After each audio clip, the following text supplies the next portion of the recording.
Tonight, the New York State Writers Hall of Fame, presented by the Empire State Center for the Book. And now, please welcome the director of the Empire State Center for the Book, Rocco Staino. Good evening. It has been 2 years since we last gathered to induct members into the New York State Writers Hall of Fame. This evening's inductees have been waiting for over a year, and we thank them and their fans for their patience. It is our hope that we will all be together in person next year to induct our 2022 honorees. And who will they be? Well, I ask you to recommend individuals to be inducted. As a matter of fact, 3 of this evening's honorees were the results of individual and group nominations. I also would like to welcome the New York State Writers Institute, with whom together this year we are collaboratively presenting these awards. In addition, a heartfelt thanks to Ellen Rubin, Matthew Baker, Jennifer Kowalski, and the New York Library Association for their work putting this evening together. COVID may have put a crimp in our activities, but it didn't stop us altogether. We, like many others, took to Zoom to highlight authors. Many of those programs are available on our website, empirestatebook.org. In October, we dedicated a literary landmark for Jupiter Hammond, the first published African-American poet. He lived as an enslaved man at Lloyd Manor in Lloyd Harbor, New York. Literary landmarks honoring Dorothy Parker and Mary Higgins Clark, both members of the Hall of Fame, are in the works, so keep a lookout for those. We do this and more without any funding other than donations. I hope you will take an opportunity to donate to help us maintain our programs. And now, it's my great pleasure to introduce our host for the evening. Since the invention of the news photo, no development has changed the face of journalism quite so much as television. For an entire generation of New York City residents, local news reporting within the 5 boroughs was synonymous with one name. Please welcome Ms. Roma Torrey.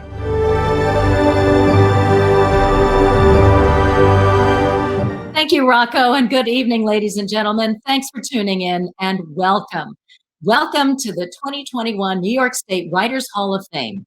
And as we have said so often about so many things in the last year, we are doing it online. So wherever you are in the state of New York or far afield, we are so glad to have you with us.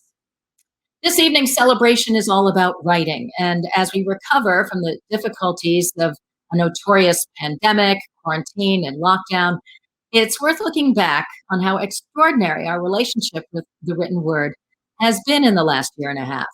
How many of us have said, as long as I'm stuck at home, I'm finally going to read any number of great books that they've been putting off? On a personal note, I decided to reread my mother's exquisite memoir, Don't Quote Me.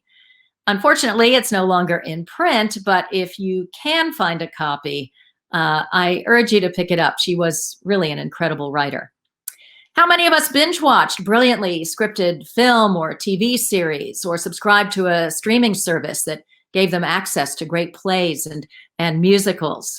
I loved Succession. I thought it was so brilliantly written this year. And yes, I did. I binge watched all of the episodes, all 3 seasons, I think. Some of us, instead of vowing to read the great New York novel, decided to write one. And here we go, full disclosure, I am working on one, well, actually 2 books. Just call me a glutton for punishment. We'll see if I get them finished. The famous story, though, has gone around the internet for a year now that while in quarantine during an outbreak of bubonic plague, Shakespeare wrote King Lear. And during these difficult times, some of us seized the opportunity to write our own Lear, while others enjoyed watching a few recorded productions of it. And it is important to remember that when things were at their worst, we turned to the artists and writers for inspiration, for information, and for hope. So tonight, we honor the writers who saw us through, and we say thank you. To start the ball rolling, our first induction is for an artist and writer who may be unknown to casual comics fans, but whose name is legendary among serious readers and collectors. Bill Finger, the co-creator of Batman, was just the answer to a trivia question until the gentleman who is here now to induct him tonight made it his mission to shine a light on the comic book artist's extraordinary contributions to our culture. As Harry Truman said, it is amazing how much you can accomplish if you don't care who gets the credit. Maybe this speaks to why Bill Finger's accomplishment is so amazing. But to give credit where it's due, and to accept Bill Finger's induction into the Hall of Fame, here's the foremost authority on his life and work, and the author of Bill the Boy Wonder. So please welcome Mark Tyler Nobleman.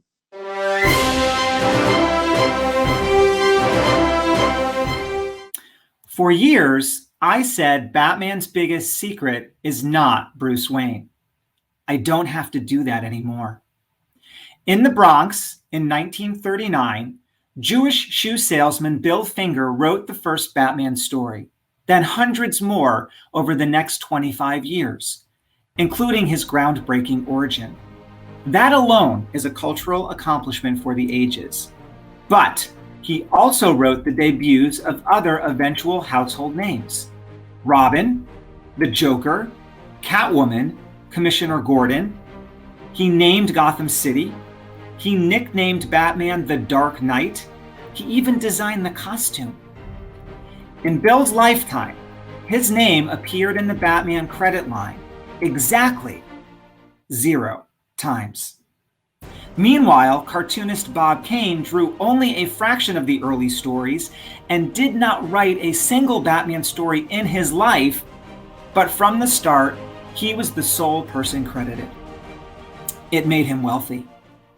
In 1974, at age 59, Bill died, poor, alone, and virtually unknown. No mainstream obituary, no funeral, no gravestone. No kidding. When I began research for a Bill Finger book in 2006, it seemed he also had no heir. His only child, Fred, had died in 1992, leaving no spouse or offspring known to comics historians. The big twist. Turns out that 2 years after Bill died, Fred did have a child, which meant Bill did have an heir. In 2007, I found Athena Finger. Thank you, MySpace. Then she found the courage to fight, along with her sister Alethea, for her family's birthright. It took some time. In 2015, after 76 years, DC Comics finally added Bill's name to the Batman credit line. Now, every Batman story says Batman created by Bob Kane with Bill Finger. Batman is more than one of the world's most iconic superheroes. He's one of the most successful fictional characters of any kind of all time. That makes Bill Finger one of the most influential creators of all time. He died too soon to see family, friends, and fans preserve his legacy via an annual writing award named for him, in books, in plays, in a documentary, on a New York street sign, on t-shirts, and now this. That street sign, Bill Finger Way, aka 192nd Street, marks the first time a comic book writer has been honored in this way in NYC, the unofficial world headquarters of superheroes. Thank you to the Empire State Center for the book, for admitting Bill to the New York State Writers Hall of Fame, and to Rocco Stano for going to bat for Bill. Most of Bill's Batman colleagues outlived him and described him in superlatives. I'll end with this one from early Batman ghost artist Jerry Robinson. Bill was the greatest comics writer of his time, and maybe since.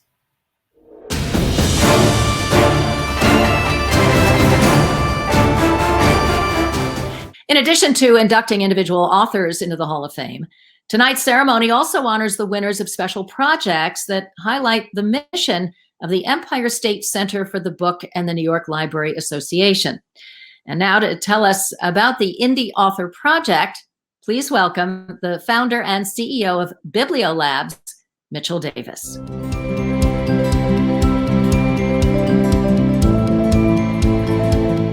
Hello, and thanks so much for having me. Everyone at Bibliolabs is honored to be part of this important literary event. Most great writers start alone, writing independently, and the good ones eventually pursue a vision and a voice, improving their craft along the way in the hopes of having their work discovered and loved by readers. We're very proud to have created the Indie Author Project to work with libraries and authors to find the best indie published books in communities all across North America. These winning books and authors you will meet tonight were initially vetted by Library Journal and then our regional editorial boards of collection development librarians. This curation process helps the best books rise to the top and connects the best local authors with their own local libraries in a unique and compelling way. Publishing has changed a lot in the last 20 years, but the one thing that has and always will remain the same is that libraries want to connect readers to great books. The work libraries do every day promotes a culture of the book, and their active involvement in the indie publishing world as curators and tastemakers signals a change in the way indie books will find readers over the next 20 years. The discovery of new voices is important, and these two New York-based authors represent the very best in modern writing. Our 2020 New York Author Project winner in the adult fiction category is Andrea Simon for her book Floating in the Neversink. Her come-of-age novel was described as engrossing and vivid, and she adds the New York Author Project Award to a long list of accolades she has received for her 3 indie published books, including being a Forward Indies Book of the Year finalist and inclusion on multiple recommended reading lists. She's a patron of the New York Public Library, holds an MFA in creative writing from the City College of New York, and she also teaches Intro to Creative Writing, helping other aspiring writers get their start. We're so happy to welcome Andrea Simon to the family of Indie Author Project winners. Congratulations, Andrea.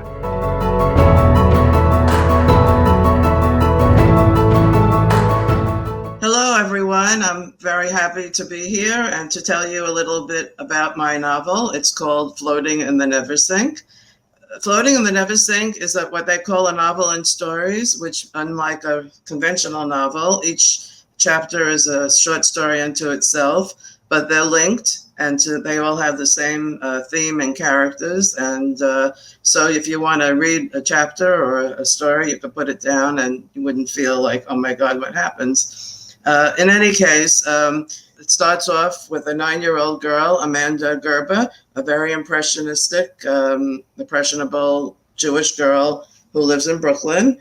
And it tells the story of her and her family through evocative summers in the Catskill Mountains of New York, and also during the year in Brooklyn where she lived, from 1955 to 1961.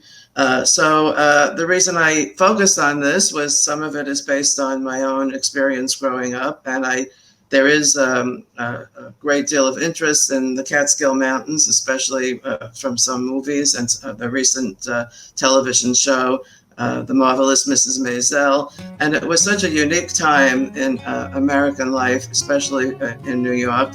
And at the time of its heyday in the 1960s, there were 1,000 hotels, 2,500 bungalow colonies, 1,000 rooming houses, and over 2 million vacationers a year. And people would come repeatedly, summer after summer. Many young people made money for college that way. And we continued our relationships with people. And probably in the American Jewish experience, it's the last time that families of intergenerational years spent their time together, and in a way that's kind of sad to me. So I hope to preserve that in the book. And I wanted to read to you the second story in the book, which is, well, just the first page, A Horizontal Weed on a Country Road. And this follows Amanda and her family in their car trip from Brooklyn to the Catskill Mountains. And she really looked forward to the freedom of being in the country. So I'll read you the first few paragraphs. No matter how I memorize things like yards and where the sun sets and lines on map, I never understood how anyone got anywhere. If someone told me to go east 300 feet or to follow the line parallel to Flatbush Avenue for 20 minutes, I'd be as lost as a blind camel in a desert. But I knew one thing for sure, like it came to me in a dream or was put under my pillow. I knew how long it took to drive a mile, walk a mile, run a mile, and where to stop for rests along a mile road. I knew that a mile was a long time to get where you wanted, but just long enough to be worth the time spent getting there. Waiting the length of a mile was about all the suspense I could hold in without exploding.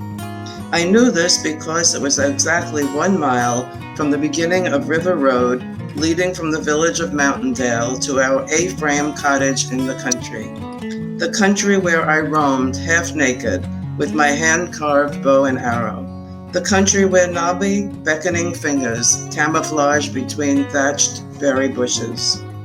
My father had driven 100 miles from Brooklyn's Grand Army Plaza to our Catskill Mountain Village Square, down a hill past all the familiar jammed arrows and signs. Shady Grove Hotel, kosher. Woodville Bungalow Colony, pool.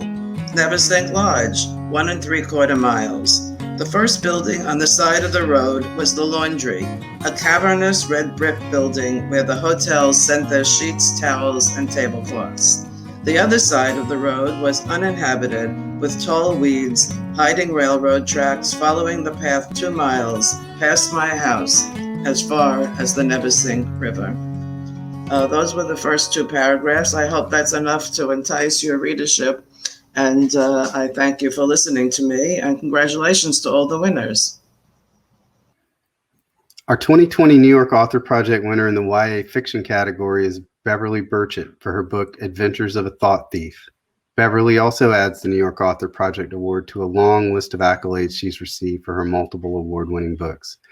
She is a patron of Queens Library and is also an accomplished lyricist, playwright, and writing coach. Beverly also to me really represents the indie spirit of the modern and democratized publishing world, founding her own indie publishing imprint, Black Currant Press. As we were preparing for this event, I also realized that she exemplifies the collaborative nature of the work we are all doing together with libraries. She holds libraries and her library card near and dear to her heart.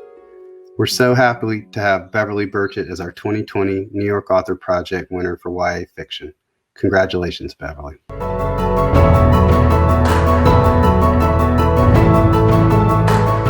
Hi, everyone. I will be reading from my book, Adventures of a Thought Thief, Heredity and Hierarchy, the beginning. Chapter 1. He entered the realm of humankind as the Pangea age was coming to an end. There was still one massive land called the Great Lands, with lakes, streams, and rivers running their way throughout, and one large ocean called the Great Sea. At this time, the earth was undergoing significant transformations in unfathomable ways with each new sun. The world was evolving swiftly, as if in labor pains.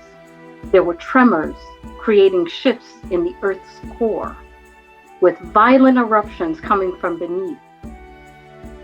Uncommon beasts roamed freely about its surface. Dramatic climate changes occurred without warning. Typhoons, sand, thunder, torrential rain, snow, and hailstorms were frequent occurrences. These were traumatic times when just living one's life was a challenge for all who walked upon the earth. He was brought forth on an evening such as described above, filled with black clouds hovering in the skies, releasing an endless assault of frozen hail pelting the ground, a turbulent, ghastly, fiery night, the likes of which many had never seen. The winds yowled in agony, as did his mother, the queen, who pushed and pressed with all her frail might, finally screeching him out of her womb into the awaiting, newly streamed straw mats. He slid forth into a mess so thick that it took nearly a full light for the midwives to clean it up. It took another full light for his bronze tan hue to show forth, albeit dotted with splotches of bloody bruises about his head and shoulders, from his body being squeezed on all sides by its narrow, formal host. The Queen looked over at him and thought, "We both look ghastly, but at least I now have a son. Surely the Sun Maiden has smiled upon me." She had finally given birth to someone to whom her husband, King Dagno, need not be ashamed. It's just a couple of paragraphs. I hope you like it. Thank you so much for this award. I can't even begin to tell you how special it is for me. I grew up never really reading books until I was in high school. And once I started, I was hooked. I started reading a book a week. And if it wasn't for the library cards that I've had over the years, I would be very poor because I would buy a lot of books. So I just really, really appreciate it. And I thank you so much for honoring me in this way. I appreciate it. Thank you.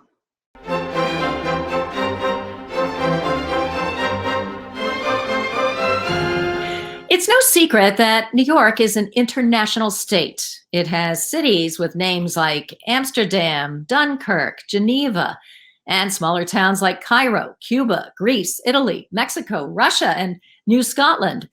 Ellis Island is in our harbor, and it is said that at least one person from every single country on earth lives within our borders here in New York. So, inducting the quintessential chronicler of the immigrant experience, Laurie Segall, into the New York State Writers Hall of Fame is as poetically appropriate as it gets. And to induct Laurie Segall, we have one of the great women of New York journalism, a grand feminist from the early days of the Village Voice, yet as fresh and contemporary as the new school where she teaches. Please welcome Vivian Gornick.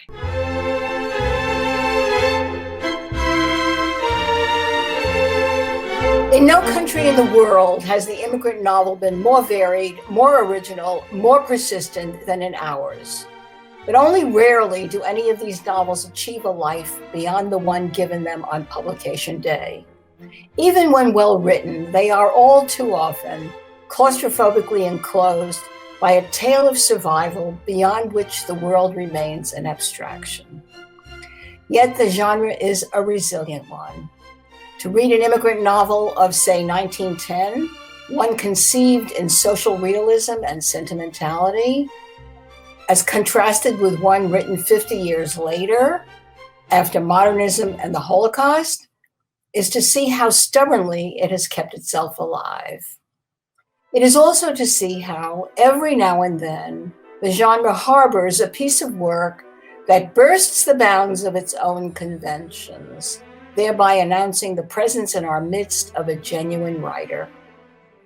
In 1964, when Laurie Segall's fictionalized memoir, Other People's Houses, the story of a Jewish child's flight from European Nazism, was published, such an event transpired. The young Laurie had, in New York City in the late 1950s, written a quintessentially immigrant novel that strongly resembled a fully realized work of post-war fiction. It had done for the genre what had so rarely been done. It achieved metaphor and went on to become a lasting piece of 20th century literature. When some decades later, she wrote the incomparably vibrant novel, Her First American, Laurie Segall's work became an essence of existential outsiderness, American style, and she, a major American writer. Laurie has lived and worked for more than 70 years on New York's Upper West Side and is an ideal candidate for the honor now being bestowed on her. No one deserves to be elected to the New York State Writers Hall of Fame more than she.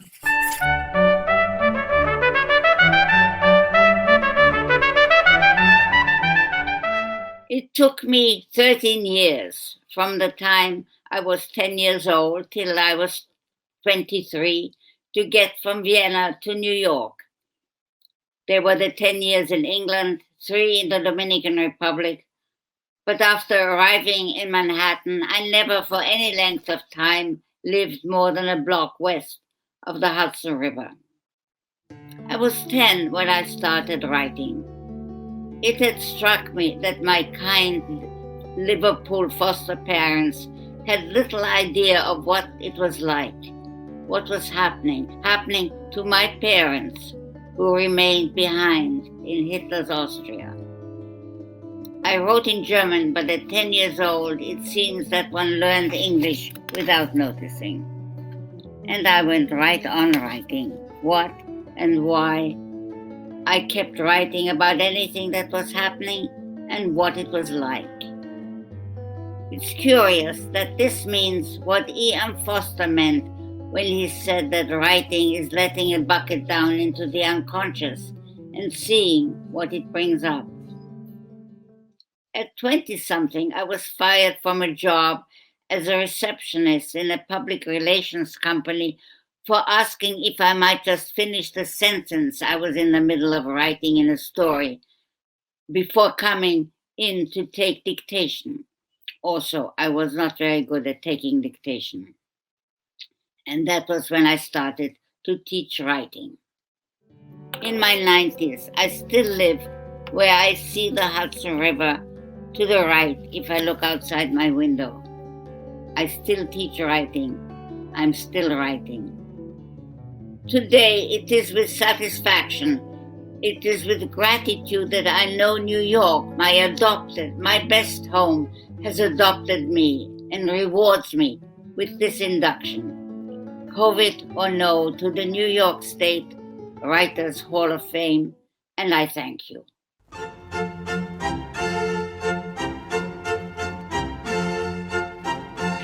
Continuing with the theme of immigration and national identity, Edwidge Danticat knows a thing or two about the balance between homes and worlds. Storytelling has been part of her life since she was a child, and tonight she becomes the second youngest member of the New York State Writers Hall of Fame. To induct her, we have the director of the New York State Writers Institute at the University of Albany.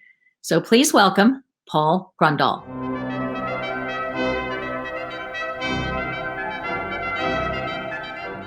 Thank you, Roma. I'm proud that we are a partner. We at the New York State Writers Institute at the University at Albany, we've been a partner for several years of the New York State Writers Hall of Fame. And it's my distinct pleasure to induct Edwidge Danticat into the New York State Writers Hall of Fame. Ms. Danticat was born in Haiti's capital city, Port-au-Prince. She recalled hearing her relatives sharing stories during the long and frequent blackouts in Haiti, and she wanted to, as she says, quote, create that magic for others of a living story, unquote. She began writing her own stories at a young age, and her inner storyteller was unleashed. She came to New York at age 12 and endured being teased and bullied for not speaking English. But after earning her bachelor's degree in French literature from Barnard College and an MFA from Brown University, she burst onto the literary scene at age 25 in 1994 with Breath, Eyes, Memory. That debut novel, which began as her master's thesis, explored the Haitian diaspora, what it meant to escape the repressive Duvalier regime, and the challenges of coming to America seen through the eyes of generations of women. The book was well received by critics, and Danticat was catapulted to the next level of literary stardom when Oprah Winfrey chose the novel as Oprah's book club pick. Over her prolific career that spanned 15 published books of fiction, memoir, children's literature, and more, Danticat writes moving and powerful stories with indelible characters. She probes intersecting themes of immigration, cultural identity, power, injustice, and mother-daughter relationships. Her locales move between Haiti, New York City, and Little Haiti in Miami. She described herself as a kind of cultural archivist and a close observer of the communities in which she lives. She said her fictional characters, quote, feel like they're whispering over my shoulder, unquote. The immediacy of her work can be seen across many acclaimed books, including her memoir, Brother, I'm Dying, which in 2007 won the National Book Critics Circle Award, along with her novels Claire of the Sea Light and the story collection Everything Inside. Danticott has also received several honorary degrees, a MacArthur Genius Grant, and numerous literary awards, including the 2020 Vilcek Foundation Prize in Literature. The title of Dantikott's essay collection is Create Dangerously. For 3 decades, she has created literary work of the highest caliber, stories that are astonishing, luminous, and yes, dangerous. It's my great honor to induct Edwige Danticat into the New York State Writers Hall of Fame. Congratulations.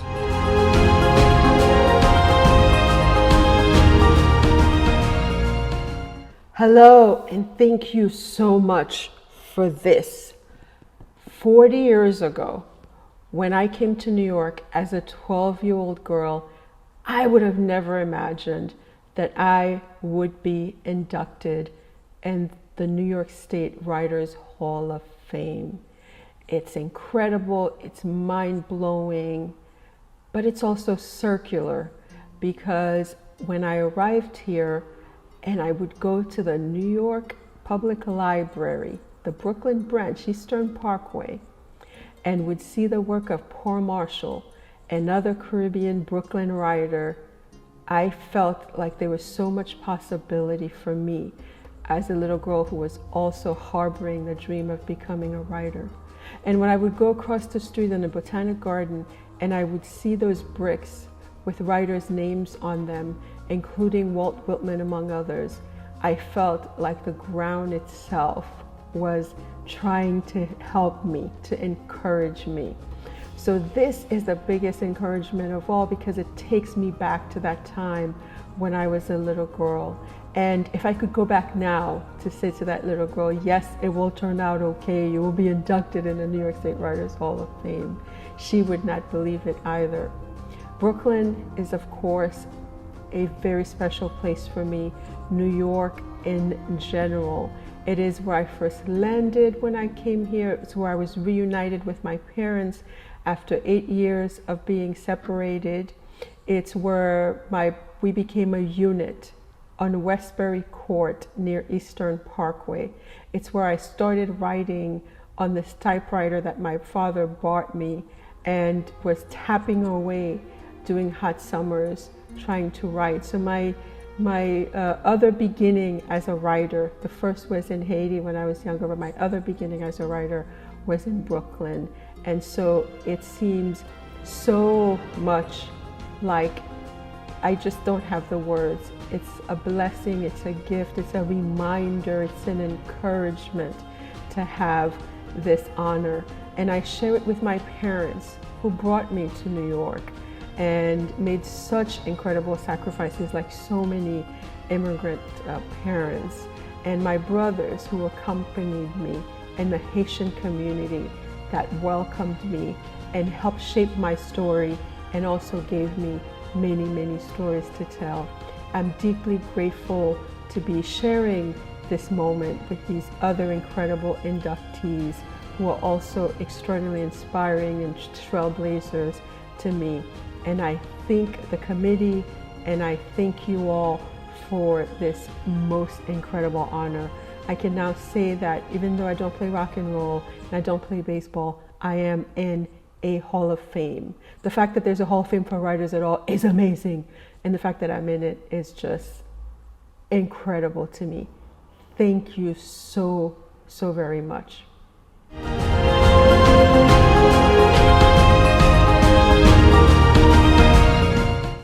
One of the important collaborators with the Empire State Center for the book this evening is the New York Library Association, dedicated to advocating on behalf of all libraries and library staff to the state legislature since its founding in 1890. The NYLA is spokesperson on library matters to the media and public policymakers. So here with a special greeting is the president of the New York Library Association, Claudia Depkin.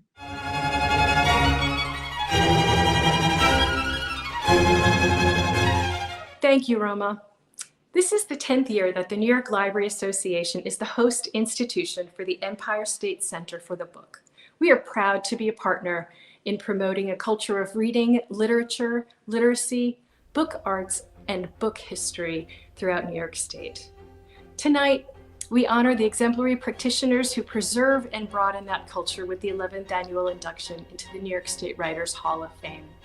The works of tonight's inductees include poems, novels, comics, short stories, musicals, essays, nonfiction, and children's books. Their contributions to American letters and inking and penciling are beyond measure. I'm honored to be here tonight, and I know you will join me in celebrating them. Thank you. Thank you, Claudia. With the importance of libraries and their various programs in mind, we would like to welcome a library activist and adjunct professor at Syracuse University to celebrate this year's selection for New York State Great Reads, Sarah Kelly-Johns.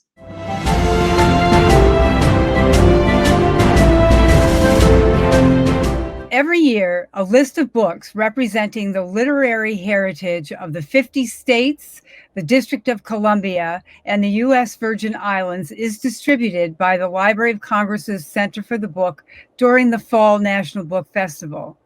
Each book is selected by a local Center of the Book or state library, and most are for children and young adults.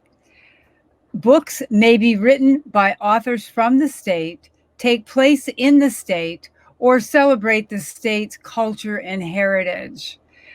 I have the privilege to announce that the 2021 New York State Great Read selection for the Library of Congress National Book Festival is Houdini and Me by award-winning author Dan Gutman. Published in 2021 by Holiday House for students who are 8 to 12 years old, the book continues the author's success at providing all kids with books they will love to read, whether they are struggling, reluctant, or fluent readers. Millions of children love to read his My Weird School series, Baseball Card Adventure Stories, the Genius Files series, and more. In this standalone novel, New York City is the setting, and its characters visit the Freedom Tunnel in Central Park, St. John Divine Cathedral, the Houdini Museum, the site of the original Hippodrome Theater, Times Square, and Madison Square Garden. These New York City sites and its neighborhoods come alive through the eyes of main character, 11-year-old Harry Mancini, and Harry Houdini himself. Readers get a feel for New York City in 2 different centuries, and they are likely to read this book straight through. I did. Let me introduce you to its author, Dan Gutman.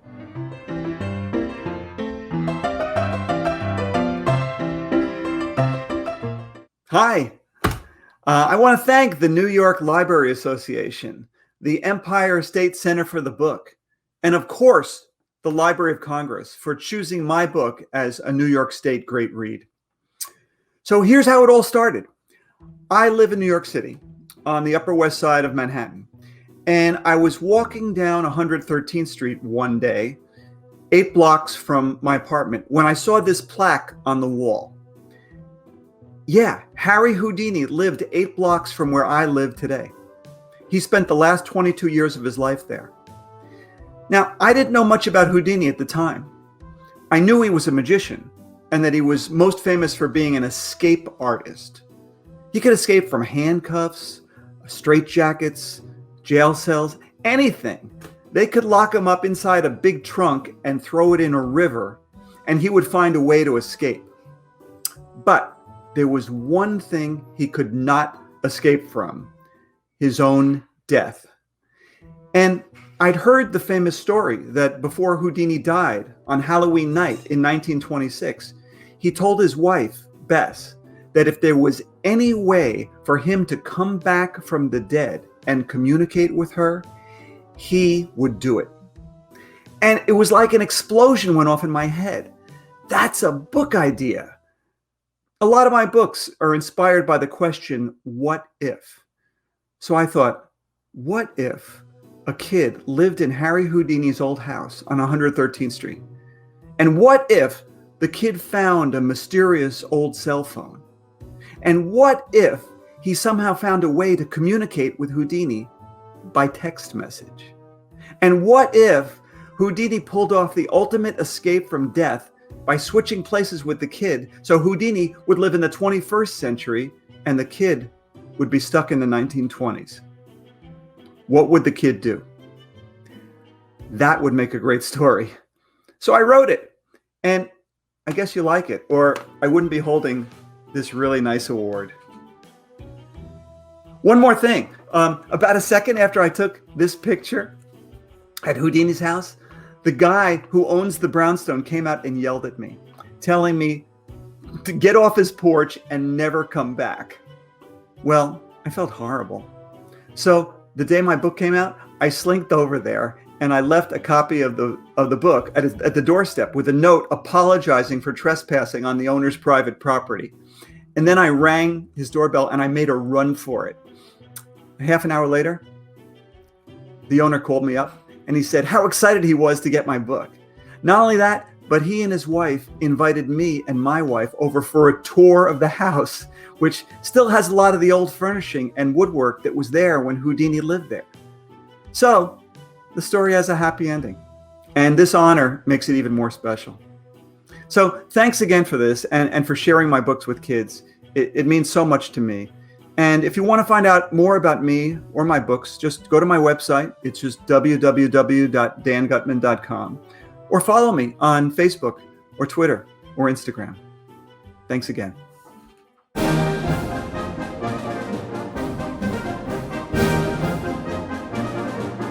Route 1 Reads celebrates literature all along the East Coast.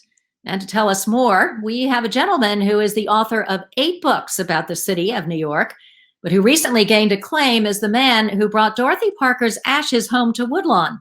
So please welcome Kevin Fitzpatrick.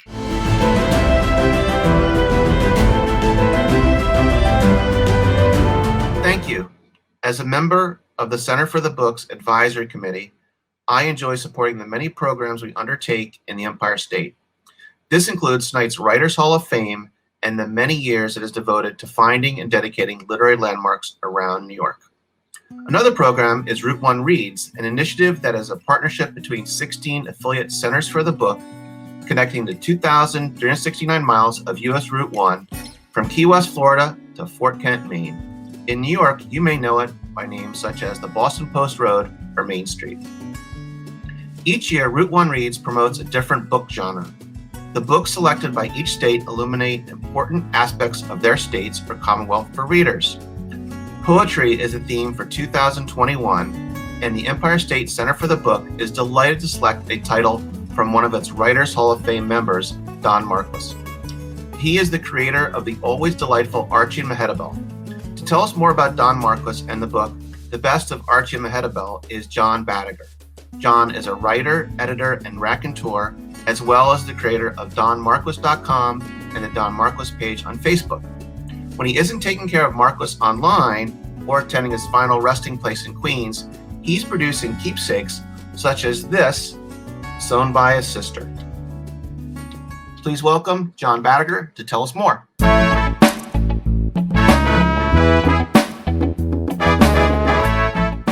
Hi. Don Marquis was a newspaper columnist in New York City from 1912 to 1925.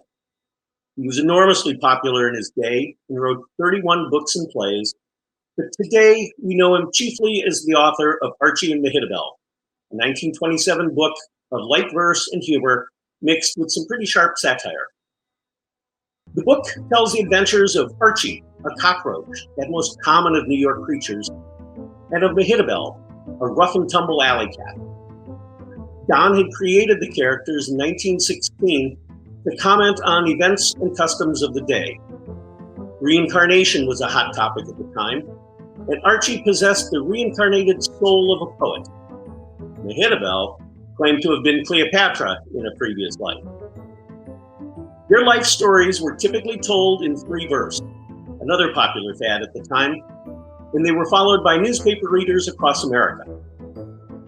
I'd like to read one of Archie's stories titled The Lesson of the Moth, first printed in the New York Evening Sun on April 14th, 1922.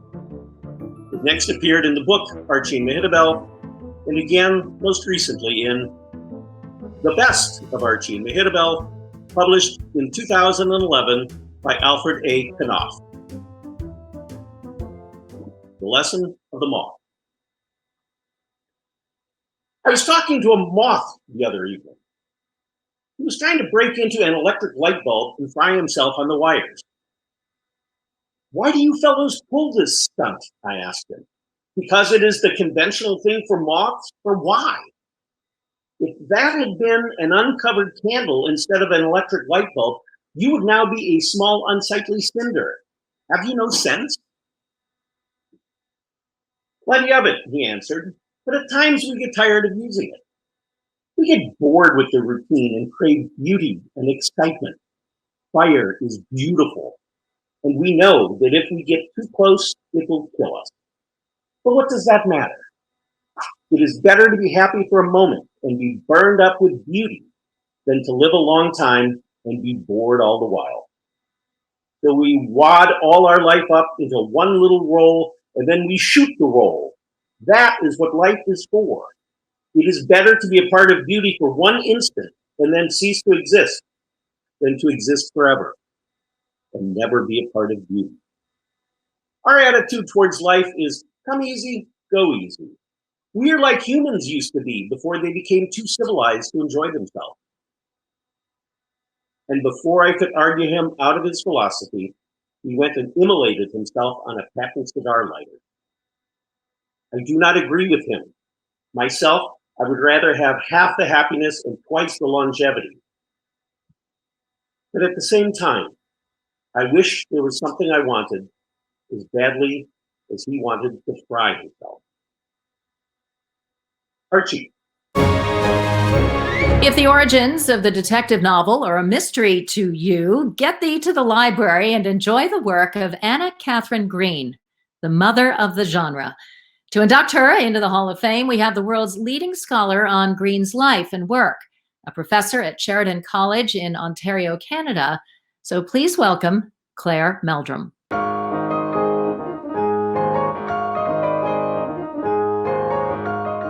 In the spring of 1878, a fledgling author entered the offices of G.P. Putnam's and Sons.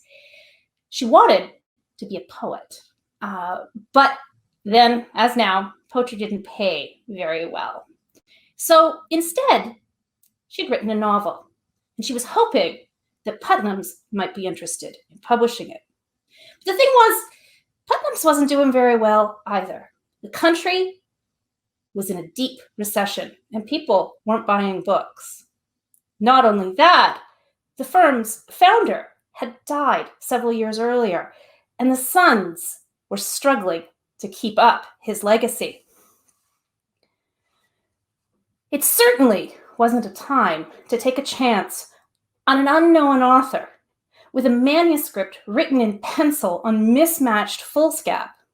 And the subject matter, instead of writing a romance or a nice domestic novel, she'd written a murder mystery, complete with bodies and forensics and legal jargon.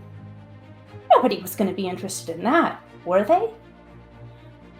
But after thinking it over, George Haven Putnam decided to take a chance. And it's a good thing that he did. Because the novel, of course, was The Leavenworth Case. And the author was Anna Katharine Green. And the book would go on to change publishing history and detective fiction history forever. Green wasn't the first author to write detective fiction. Authors like Edgar Allan Poe, Wilkie Collins, and Emile Gaboriau all contributed important innovations in the 19th century too. But it was Green, in novels like The Leavenworth Case, That Affair Next Door, that brought all of the strands together to create the modern American detective novel. Her innovations are too many to name, but include the serial detective, the spinster sleuth, forensics, courtroom dramas, maps, girl detectives, and more. Her novels also inspired so many important successors: Arthur Conan Doyle, Mary Roberts Rinehart, Agatha Christie, Dorothy Sayers, and even Raymond Chandler, though he'd be loath to admit it. Green, of course, was born in Brooklyn. She lived in New York City and Buffalo. She was a New Yorker through and through. She also wrote about New York. She wrote about a New York before the Brooklyn Bridge, about a city that was transformed by technology and immigration and change. Many of the streets that Ebenezer Gryce, Violet Strange, and Amelia Butterworth walked don't exist anymore. They've disappeared under the city's transformations. But through her novels, we can still see and walk and explore those spaces. So it is for those reasons, as well as her important contributions to the development and enduring popularity of detective fiction novel, that makes Anna Katharine Green such a worthy inductee into the Empire Center for the Books Hall of Fame. And that is why I am so pleased that she has been recognized this evening.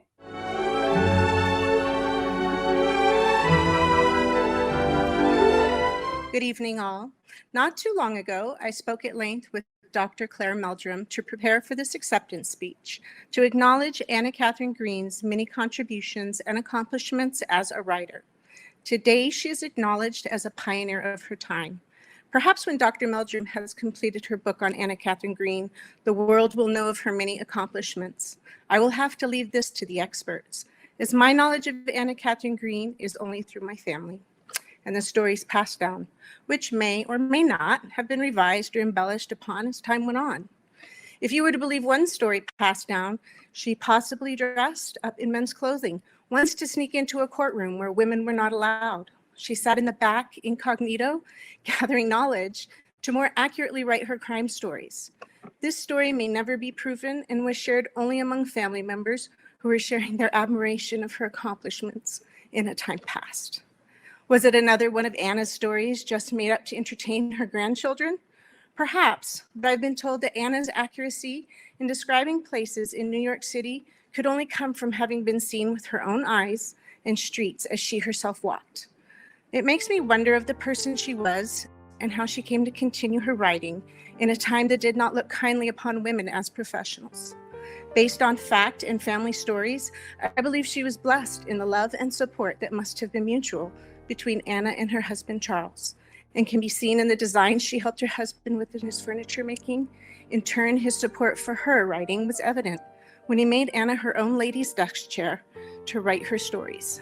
You hardly see that kind of support today, in the modern times, much less in the 1800s. My brothers, sisters, and myself were taught at a very young age to respect books. You didn't dog-ear the pages, you didn't leave them open upside down, and you didn't write in them. Both my grandmother Luana and great aunt Rosamond built beautiful homes, and each home boasted a beautiful library. The libraries featured pianos and antique furniture, china and crystal, but the main focus was always the books and the shelves that were built out of the reach of children and at the to-be-admired gazing level of adults. My grandmother and great aunt showcased their collection of Anna Katharine Green's books to all their guests. My mother, Lisa Ortman, inherited this collection, and when she passed, I inherited the books. I've moved 4 times since then, and the books always go with me. Anna Katharine Green's books were, and always will be, a treasure to our family. And now Anna Katharine Green's writings will be known again, reminding people that her writings were and still are a treasure to the world. I'd like to thank the following people. Cynthia Van Ness, Director of Library and Archives of the Buffalo History Museum. Lorraine Simmons, President of the National League of American Penwomen, Western New York Branch. Rocco Stano, Director of the Empire State Center for the Book.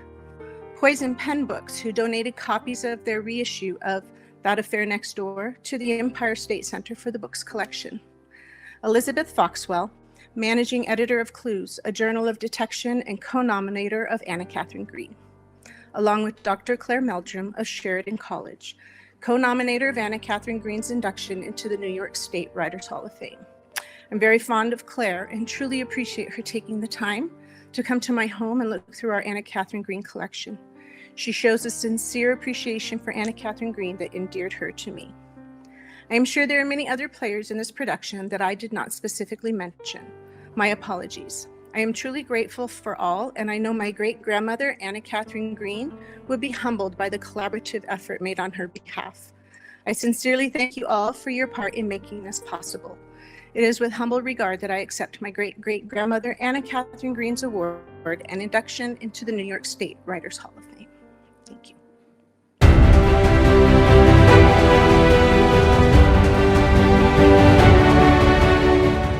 Hello, young lovers. My name is Robert Viagas, editor of Encore Monthly magazine. When I was 9 and not sure whether I wanted to be an astronaut or president of the United States, my parents, who usually didn't have enough money for splurges like movies, took me to see a newly released film, The Sound of Music.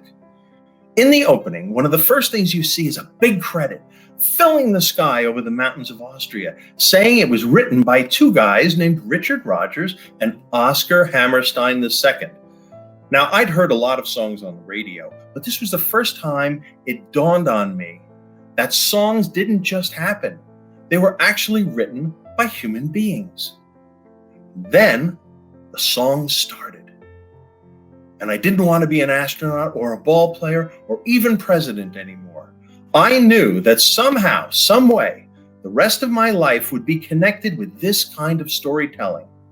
I've gotten to do exactly that through 19 books, editorship at Playbill, and now my new National Theater magazine, Encore Monthly, for which I serve as editor-in-chief. A few years ago, I was invited by the people who now own Hammerstein's Pennsylvania country home, Highland Farm, to spend a night in his old bedroom and library. I got to pace where Oscar Hammerstein paced when he was working out those songs I loved so much as a child, and as a teenager, and as a parent. I got to do some of my own writing in that same place, snuggled between hills alive with music, with a view of corn as high as an elephant's eye, and a stream that trips and falls over stones in its way. Hammerstein and his work taught me many things. One of them was that theater isn't something that happens on the stage. Theater is something that happens in the hearts and minds of the audience members when they watch and hear and absorb and reflect on what happens on the stage. With that in mind, when I started Encore Monthly magazine, I tried to create a medium that fascinates and delights and provokes and breaks the hearts of those Hammerstein called a big black giant out there in the dark. And the first person I quoted in the very first story of the first issue of Encore Monthly was Oscar Hammerstein. I promised readers that all at once, like the King and the King and I, we'd do something wonderful. Oscar Hammerstein did that all his life, and I'm humbled by the chance to add his name to your Hall of Fame. You honor him, and his presence honors you. Thank you. So they call me a cockeyed optimist, immature and incurably green. I have heard people rant and rave and bellow that we're done and we might as well be dead. I'm as restless as a willow in a windstorm. I'm as jumpy as a puppet on a string. I'd say that I had spring fever, but I know it isn't spring. Get weary and sick of trying. I'm tired of living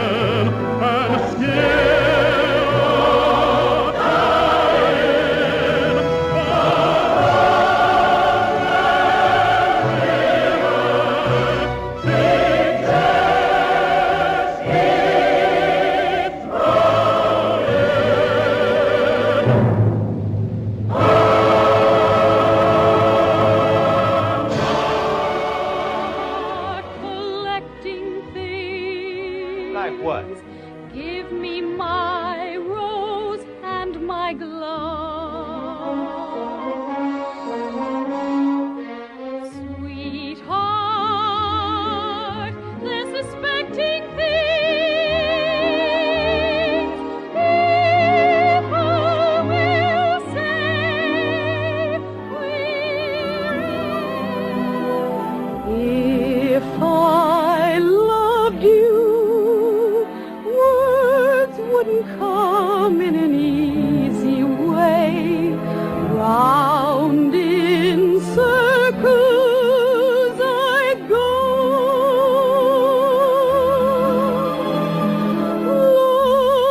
longing to tell you, but afraid getting to know you, getting to know all about you, getting to like you, getting to hope you like me, getting to know you, putting it my way, but nicely. You are precisely my cup of tea. I'm as corny as Kansas in August, high as a flag on the 4th of July.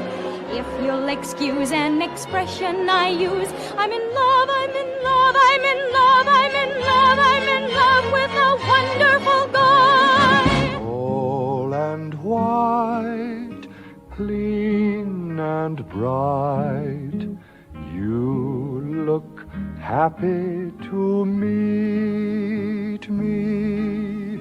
Blossom of snow, may you bloom and grow forever. Edelweiss, Edelweiss, bless my homeland forever.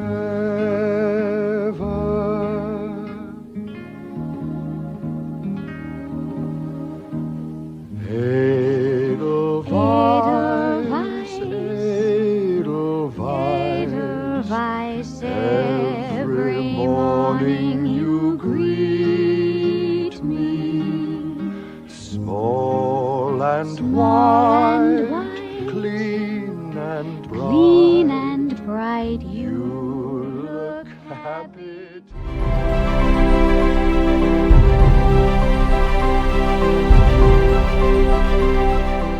Oscar Hammerstein II, the legendary lyricist credited with inventing modern musical theater as we know it today, didn't merely set the standard by which other musicals would be judged, but by which other musicals would be possible. Here now to induct him into the Hall of Fame is the man who served for 40 years as the president of the Rodgers and Hammerstein organization. I call him the keeper of the flame and friend. Please welcome the incomparable Ted Chapin.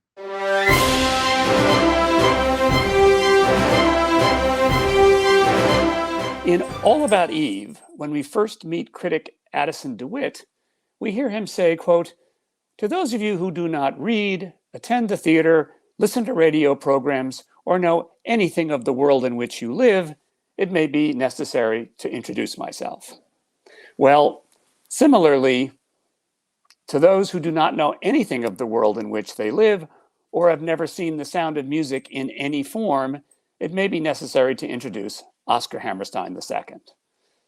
Oscar Hammerstein II came from a long line of theatrical entrepreneurs, starting with his grandfather, Oscar I, who is the father of the Broadway Theater District as we know it today, building theaters in an area considered way uptown, both on and north of 42nd Street.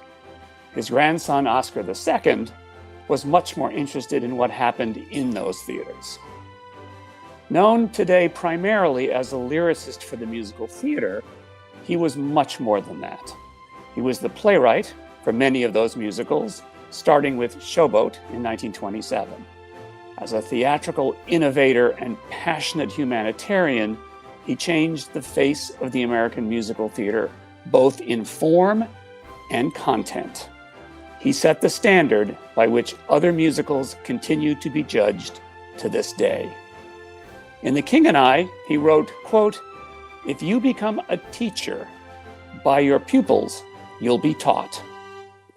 He believed that and acknowledged it when he signed a photograph with that phrase to his young protege, Stephen Sondheim, a 2016 inductee into the New York State Writers Hall of Fame. Hammerstein believed passionately in education, so it is particularly appropriate that he joined the ranks of those honored by an organization whose mission is educational. So, ladies and gentlemen, it is my pleasure to induct into the New York State Writers Hall of Fame a great teacher to generations and generations of New Yorkers and citizens of the world, Oscar Hammerstein II.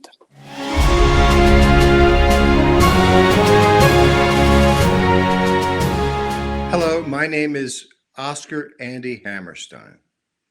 I would like to thank the New York State Writers Hall of Fame for honoring my grandfather for his contributions to songwriting in America. My grandfather was born in 1895, and he began his career in 1917 as a stage manager for a show called You're in Love. He never held any job outside of the theater until the day he died. He was brought up, as he put it, with two gold spoons in his mouth. One was to have been the apprentice to a man named Otto Harbach, and the other was to have been born a Hammerstein. For being born a Hammerstein meant that you were born into a premier theater family of New York City. Oscar's early years consisted of working with many, many different composers, people like Romberg and Frimmel and Gershwin and Schwartz and so many others. He was a man who worked very well with others, and his first years were always filled with shows that were either operettas or they were comedy star vehicles for people, writing particularly for them. It was for operettas that he showed a remarkable talent and scored his first success with Rosemary in 1924, followed by Song of the Flame in 1925, and then finally Showboat, his show with Jerome Kern. That was enormous. That was an American opera. Its effects would not be felt for a decade after it had been written. It was too much show for the times. But during the 30s, Oscar had trouble keeping up during the Jazz Age, during the years after the Depression struck. And he moved out to California to do a lot of work for hire. There was a time at a certain point in his career when he thought he was washed up. He came back to New York and wondered if he'd ever work again. The phone stopped ringing for him. He was out of gas, and he sort of knew it. And he wondered whether he should go into another business like speech writing and such. And it was while he was sitting around working on Carmen Jones, an opera that he was turning into an all-black opera from Carmen, that a phone rang, and it was Richard Rodgers inviting himself over for lunch to discuss possibly collaborating on a show called Green Grow the Lilacs. The rest, of course, is history. Oscar wrote songs that were warm and humane and touched on themes of tolerance and understanding. For this, he is considered the greatest lyricist of the Broadway stage. I am proud as I can be to be related to such a talented and interesting man. And I gratefully accept this award on behalf of my family for my grandfather's contributions to the New York writing and to the theater.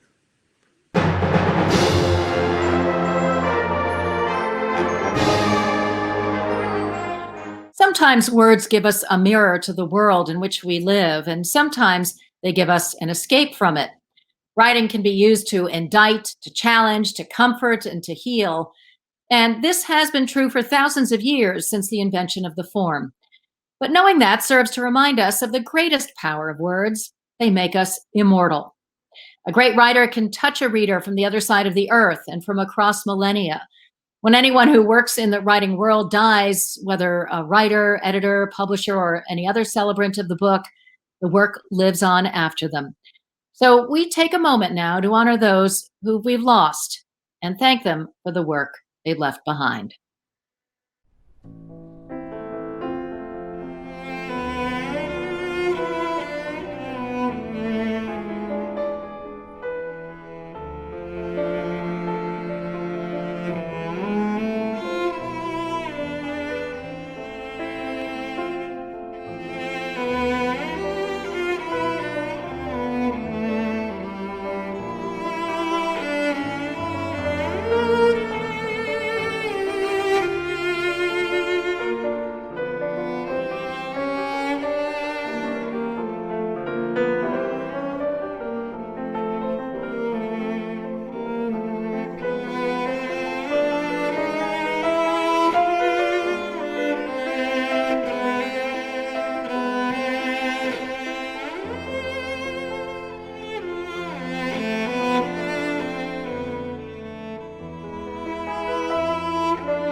After that, I think we could all use some comic relief. And what better way to share laughter than to welcome Gary Trudeau, the creator of the Doonesbury comic strip, into the Hall of Fame.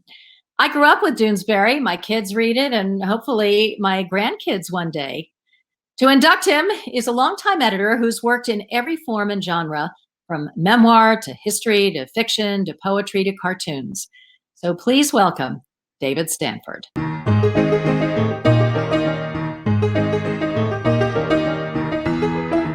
It's been an ongoing pleasure to work with Gary Trudeau, creator of the comic strip Doonesbury. I started out as his book editor, but over the years pitched in on many fun projects, but not on the strip itself. Doonesbury is a remarkable and singular masterpiece. Over 17,000 comic strips, an epic tale emanating from the mind of one creator. The strip launched in 1970, an electrifying jolt of counterculture energy that somehow found its way into mainstream media, onto the comics page no less. It focused on a small and diverse cohort of college students. The cast soon grew and grew and grew, And the art matured along with the strip and is, in my opinion, at its peak today. But today's honor is about writing, and Doonesbury is all about writing. I've seen the notebooks, so I know the strip begins with the words. And having a lot to say, and not much room in which to say it, has made Gary a master wordsmith. The dialogue and narration are laid in perfectly, an intricate mosaic. And no matter how serious or painful the subject the strip is addressing, he finds the humor in it. Further proof of his writing skill and of his courage. Doonesbury broke new ground year after year for decades, out in front and taking hits for it. But back to the words. There have been a lot of them.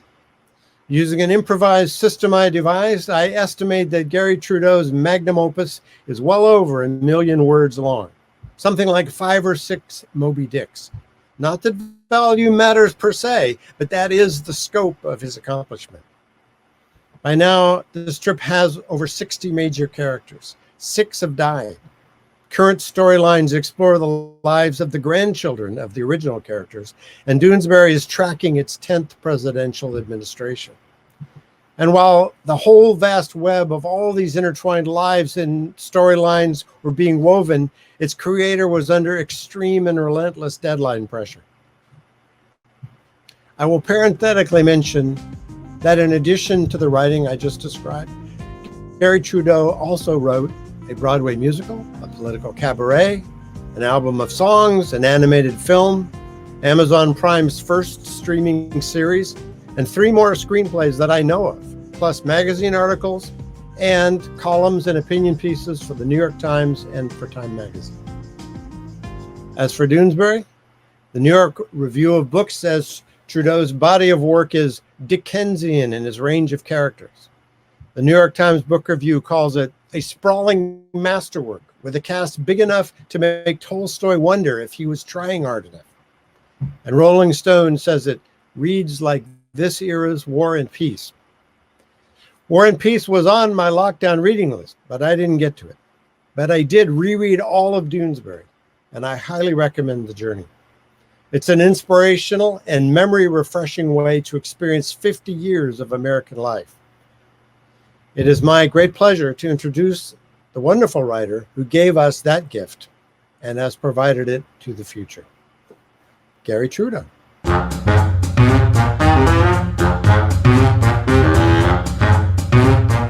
Thank you, David, not just for going completely overboard with that introduction, but much more importantly, for your friendship and support through these many years.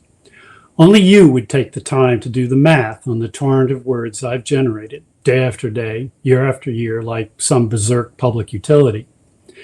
If my output is in fact anywhere near 1 million words, that's probably 500,000 too many, as I've been overwriting my whole life. All writers overwrite, of course, but for most, rewrites and editing can address the problem. In my niche of a profession, there's never enough time to double back and get things right. The hot breath of necessity is the wind at our backs. The hard deadline, a constant reminder why the bar is necessarily set at good enough. This isn't modesty. It's simply the nature of most newspaper journalism, of which daily cartooning has long been a part. It's a world of first drafts and rough sketches, which is why traditionally it has not been respected as literature or art. But what it lacks in polish, it can deliver in immediacy and authenticity. It's where the reading public first takes delivery of truthful accounts, at least in the mainstream media whose legitimacy still depends on it. It's also my wheelhouse. Newspapering always suited me, excited me. Initially for the instant gratification, the short horizon line, but later for the space in which to braid together multiple story arcs with no end. Doing something for 50 years can mean one of 2 things. Either you started too young or you stuck around too long. It's not for me to say if the latter applies, but it's certainly true I started too young, by which I mean I wasn't really ready for a public stage. I hadn't developed the skill set or the judgment. My edge, it turned out, was cluelessness. I didn't appreciate how unwelcome my undergraduate interests, sex, drugs, rock and roll, and politics, would be on the comics page. However, one of the nice things about youthful cluelessness is that it so frequently confused with courage, when in fact it's just poor risk assessment. It's why young men make such good soldiers, and why they need sergeants. In my world, the sergeants are editors. They provide the experience and judgment to help you both survive and prosper.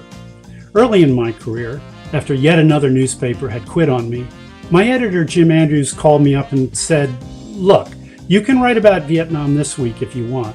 I'll defend that. But next week you damn well better write about football."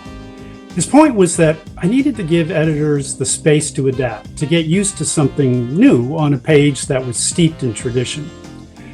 He was also trying to keep me from turning into a punk, clamoring for attention. He wanted the strip to be something better than a novelty. Novelties dim. And yet, miraculously, here I am, a half a century later, about to pose for a marble bust for the New York Writers Hall of Fame. I assume. I haven't actually been contacted about that yet. But I have received this elegant crystal award, my ticket to the hall, which I will be visiting as soon as pandemic restrictions are lifted. In the meantime, my profound thanks to the Empire State Center for the Book and the New York Library Association for recognizing both me and a medium that is unaccustomed to being represented in such illustrious company. Stay well, everyone, and thanks again.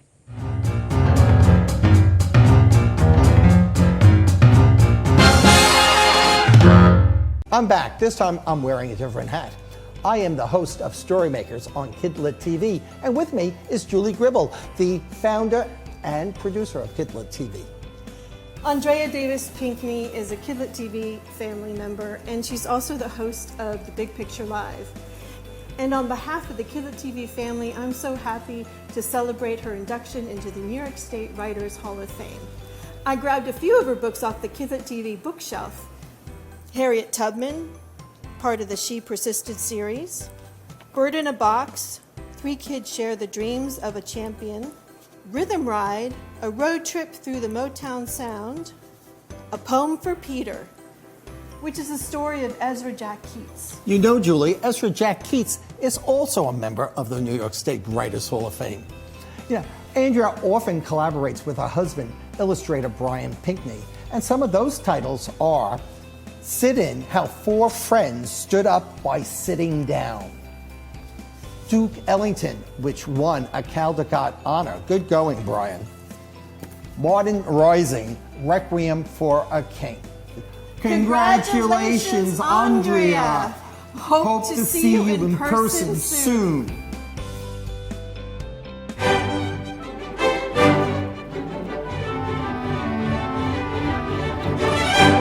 Well, you heard it here. Andrea Davis Pinkney will be joining the Hall of Fame tonight. And to induct her, he is a past president of the American Library Association and serves as director of book ops. So please welcome Andrew Medlar.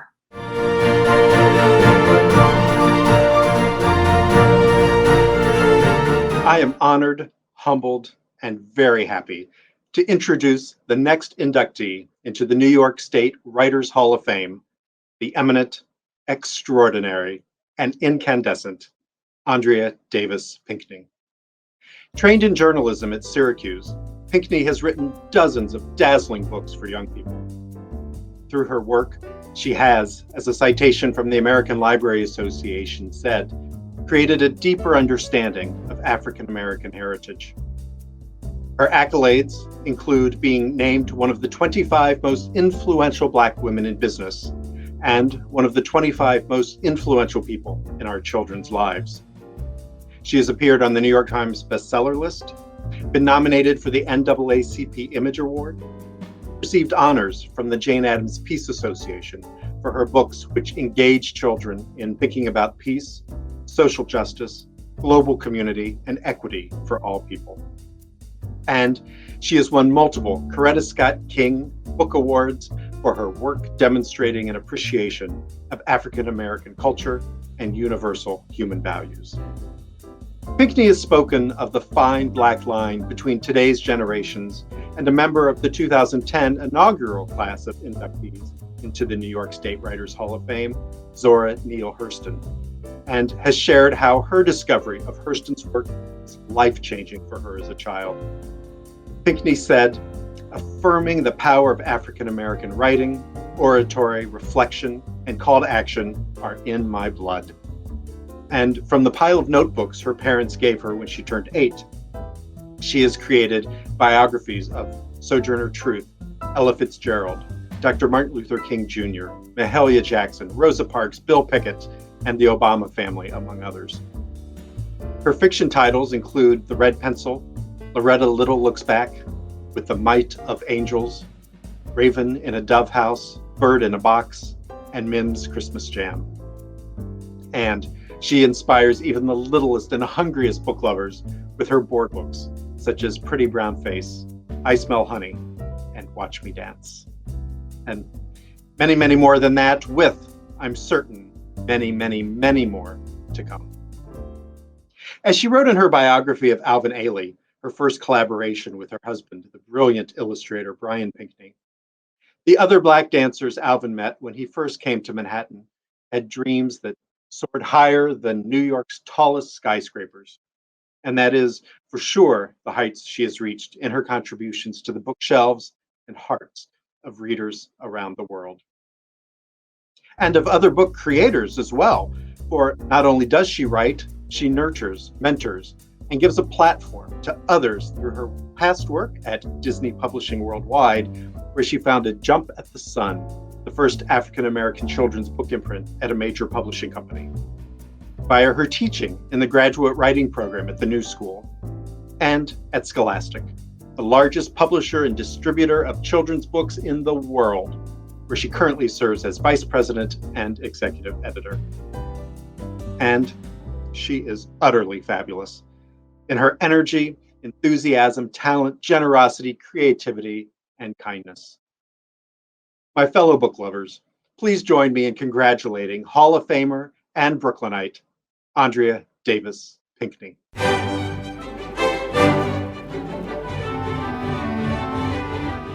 Hello, beautiful people. Andrew, thank you for that introduction.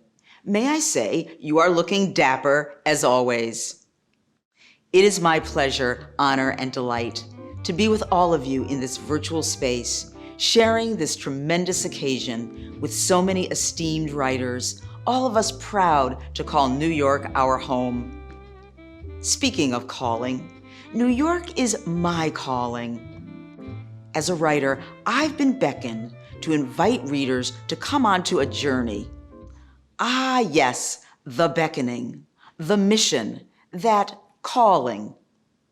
We call it the Empire State. We call it the Big Apple. We say, I heart New York. As the author of many books for children and young adults, and as a kid who grew up under the shade trees of Chemung County, home to Elmira, New York, the summer writing retreat of Mark Twain, as a graduate of Syracuse University, and as a New York City writer and Brooklynite, I am very proud to call the Empire State my home, heart, and soul. But what's perhaps most gratifying about life and work and travel throughout New York is that I get to spend time with kids from every crevice and neighborhood and nook in this great empire place. What I see in Harlem and Crown Heights, what I witness in Ithaca and Oswego and Albany and Seneca Falls is a similar story. I see kids who are the most underrepresented children in our communities today, girls and especially boys of color. This is where the empire idea comes in. Yes, an empire, something huge, colossal, life-changing. That's the power of story that I hope to share with young people through the books I write. Stories. Think about it. The Empire State Building is 102 stories high. That big, tall edifice encourages us to look up, to turn our imaginations into skyscrapers, To the kids I meet throughout New York, I try to reach out with both hands and say, "You of beautiful brown hue, the time has come to look up, to read a book, and to reach for a place only the clouds can touch." When books come into the lives of kids, here's what happens. The first grader has hungry eyes. He speaks no English, but he wants to learn to read. He says, "Me gustan los libros." I like books. His eyes are longing for something wonderful. When he receives a free book as part of a subsidized literacy program, he hugs it like a pillow. "Gracias," he exclaims. "Muchas gracias." His excitement needs no translation. And I am thinking, like New York City, you, child, are a big apple, taking a bite out of the red, delicious fruits of possibility. You, little one, are a sweet drop among New York's melting pot of dreams. You, young reader, are more beautiful than a stack of glistening postcards that show us what an empire of the mind can mean for a kid. You of beautiful brown hue are the reason I heart New York. Thank you, Empire State Center for the Book, for lighting and igniting the power of sharing narratives that can change the lives of so many.